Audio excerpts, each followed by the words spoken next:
প্রকৃতির এক হৃদয় ভাঙা ও আতঙ্কের মুখে দাঁড়িয়ে আছে হিমালয় রাজ্য নেপাল।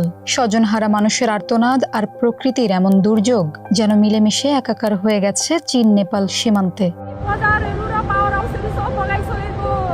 26 আগস্ট বুধবার প্রলয়ঙ্কারী ভূমিধসের ক্ষত শুকাতে না শুকাতেই এখন আরও এক ভয়াবহ বন্যার কালো মেঘে ছেয়ে গেছে নেপাল।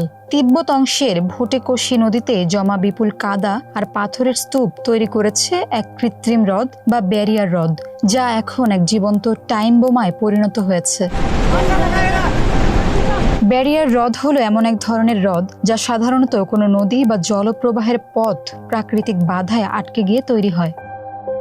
যে কোনো মুহূর্তে এই বাঁধ ভেঙে ধেয়ে আসতে পারে ভয়াবহ জলস্রোত। এমন এক চরম মানবিক সংকটের মুখে দাঁড়িয়ে প্রশ্ন জাগে, প্রকৃতির এই আসন্ন ধ্বংসযজ্ঞের সামনে অসহায় এই মানুষগুলোর জীবন বাঁচানো আর কতখানি সময় বাকি আছে।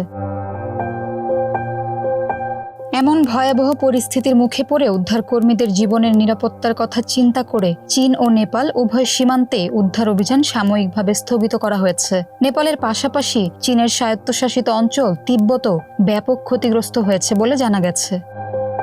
হ্রদের পানি উপচে পড়ার আশঙ্কায় উদ্ধারকারী দলগুলোকে ঘটনাস্থল থেকে অন্তত 1 কিলোমিটার দূরে নিরাপদ দূরত্বে সরে যাওয়ার নির্দেশ দেওয়া হয়েছে বলে জানা গেছে। ফলে নেপালের রাসুয়া জেলাসহ ক্ষতিগ্রস্ত অঞ্চলের উদ্ধার কাজে এখন এক স্তব্ধতা নেমে এসেছে, যা নিখোঁজদের স্বজনদের অপেক্ষা আর আকুলতাকে আরও বাড়িয়ে দিয়েছে। বিশেষজ্ঞরা জানিয়েছেন, আগামী 3 দিনে এই হ্রদে আরও প্রায় 30 লাখ ঘনমিটার পানি প্রবেশ করতে পারে, যা 1 সেপ্টেম্বরের মধ্যে সর্বোচ্চ সীমায় পৌঁছাবে। তিব্বত অংশে এখনও 260 জন বিদেশি তীর্থযাত্রী সহ 550 জনেরও বেশি মানুষ নিখোঁজ রয়েছে বলে জানা গেছে। তবে প্রতিকূলতার মাঝেই ড্রোন প্রযুক্তি ব্যবহার করে তল্লাশি চালানো হচ্ছে এবং এরই মধ্যে 1000-এরও বেশি মানুষকে নিরাপদে সরিয়ে নেওয়া সম্ভব হয়েছে।